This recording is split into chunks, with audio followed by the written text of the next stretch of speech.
এই মুহূর্তে অত্যন্ত গুরুত্বপূর্ণ খবর একটা আমরা এসে পৌঁছেছে। আমরা যেটা জানতে পারছি যে উত্তর 24 পরগনা জেলায় নতুন করে লকডাউনের সিদ্ধান্ত নেওয়া হয়েছে এবং উত্তর 24 পরগনা জেলায় আগামী 14 দিন এই লকডাউন কার্যকর করা হবে। এই মুহূর্তে আমাদের নিউজ রুমে এই খবর এসে পৌঁছেছে। আমি সরাসরি চলে যাব নবান্ন থেকে। আমাদের সঙ্গে রয়েছেন সুতপা সেন। সুতপার কাছে বিস্তারিত জানবো। সুতপা,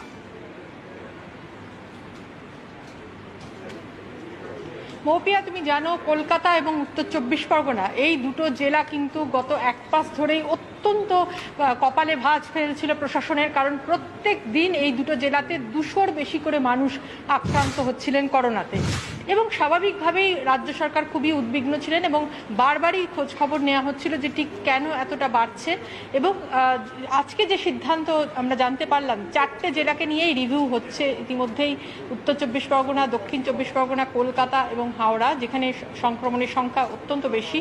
তার মধ্যে উত্তর 24 পরগনার ডিএম তিনি কিছুক্ষণ আগেই একটি নির্দেশিকা জারি করে জানিয়ে দিলেন যে আগামী 14 দিনের জন্য লকডাউন আবার নতুন করে শুরু হচ্ছে। কিভাবে কি হচ্ছে সেটা আমি একটুখানি বলে দেওয়ার চেষ্টা করব। যেরকম আমরা প্রথম দিকে দেখেছিলাম যে সমস্ত শপিং মলগুলো বন্ধ করে দেওয়া হয়েছিল এবং শুধুমাত্র স্ট্যান্ড অ্যালোন দোকান খোলা হয়েছিল এবং সেগুলো হচ্ছে যেগুলো জরুরি ভিত্তিতে যে সমস্ত জিনিসপত্র বিক্রি হয়, অর্থাৎ ওষুধ, খাবার দাবার সামগ্রী, এই সমস্ত।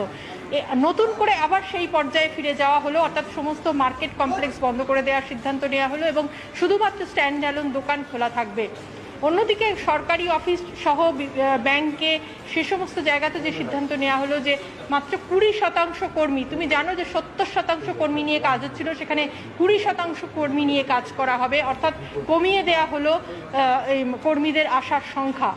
একই সঙ্গে আরও বেশ কিছু সিদ্ধান্ত নেওয়া হলো, যেরকম সম্ভবত ক্যালকাটা বিমানবন্দর থেকে অর্থাৎ নেতাজি আন্তর্জাতিক বিমানবন্দর থেকে সমস্ত বিমান চলাচল আরও একবার বন্ধ করে দেওয়া হবে, সেটাই এই নির্দেশিকাতে বলা হয়েছে। এবং সমস্ত ধরনের রিলিজিয়াস প্লেস অর্থাৎ মন্দির, মসজিদ সমস্ত বন্ধ করে দেওয়া হবে এবং যে ক্ষেত্রে জরুরি পরিষেবার মধ্যে যারা পড়েন সেটা যেরকম আগেও চালু ছিল জরুরি পরিষেবা, সেই ক্ষেত্রে চালু থাকবে এবং 14 দিনের জন্য এই সিদ্ধান্ত নেওয়া হয়েছে। 10 দিন পরে একটু বুঝে নেওয়ার চেষ্টা করবো, যেহেতু আমরা লকডাউন এবং আনলকিং এর অনেকগুলো ফেজ দেখেছি এবং একটা ফেজ আরেকটা থেকে আলাদা, কোথাও একটু রিল্যাক্সেশন, কোথাও একটু কঠোর।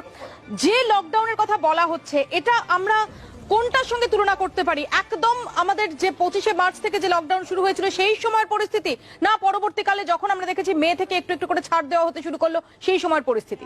সেটা আরো একবার এই নির্দেশিকাতে উল্লেখ করা হয়েছে, অর্থাৎ এই ব্যাপারে যে আরো বড় পদক্ষেপের দিকে রাজ্য সরকার যাচ্ছে সেটা কিন্তু ইঙ্গিত।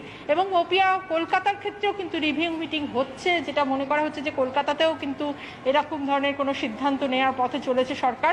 এখনো পর্যন্ত যদিও কোনো নির্দেশিকা জারি হয়নি, কিন্তু সরকারি অফিসগুলোতেও যেরকমভাবে বেশ কয়েকটা অফিস, যেটা আমরা জানতে পারছি যে আপাতত বন্ধ করে দিয়ে স্যানিটাইজ করা হবে, অর্থাৎ জরুরি কিছু সিদ্ধান্ত কিন্তু আর কিছুক্ষণের মধ্যেই নবান্ন থেকে নেওয়া হতে চলেছে, এমনটাই আমরা জানতে পারছি।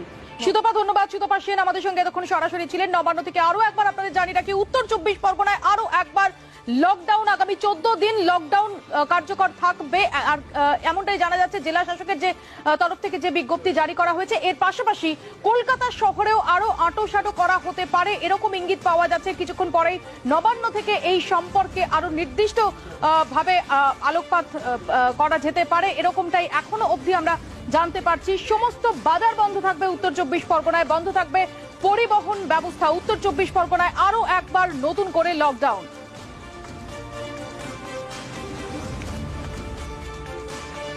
আপনাদের আরো একবার জানিয়ে রাখি, এই মুহূর্তে সবচেয়ে গুরুত্বপূর্ণ খবর, উত্তর 24 পরগনা জেলায় আরো একবার নতুন করে লকডাউন। যেভাবে উত্তর 24 পরগনায় সংক্রমণের সংখ্যা বাড়ছে, তারই পরিপ্রেক্ষিতে জেলা শাসকের তরফ থেকে বিজ্ঞপ্তি জারি করা হয়েছে। 14 দিনের জন্য লকডাউনের পথে যাচ্ছে উত্তর 24 পরগনার। নতুন করে করোনা আক্রান্তের সংখ্যা বাড়ার কারণেই এই সিদ্ধান্ত।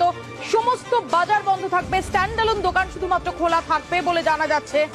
পরিবহন বন্ধ থাকবে, এখনো অবধি আমরা এটাই জানতে পারছি। এবং সবচেয়ে গুরুত্বপূর্ণ প্রশ্ন হয়ে দাঁড়াচ্ছে যে কলকাতা শহরেও কি এবার আরো আঁটোসাঁটো করা হবে এই লকডাউনের বিষয়টা? এই প্রশ্ন এই মুহূর্তে সবচেয়ে গুরুত্বপূর্ণ হয়ে উঠছে এবং যেটা জানা যাচ্ছে যে এই মর্মে নবান্ন সিদ্ধান্ত নেবে।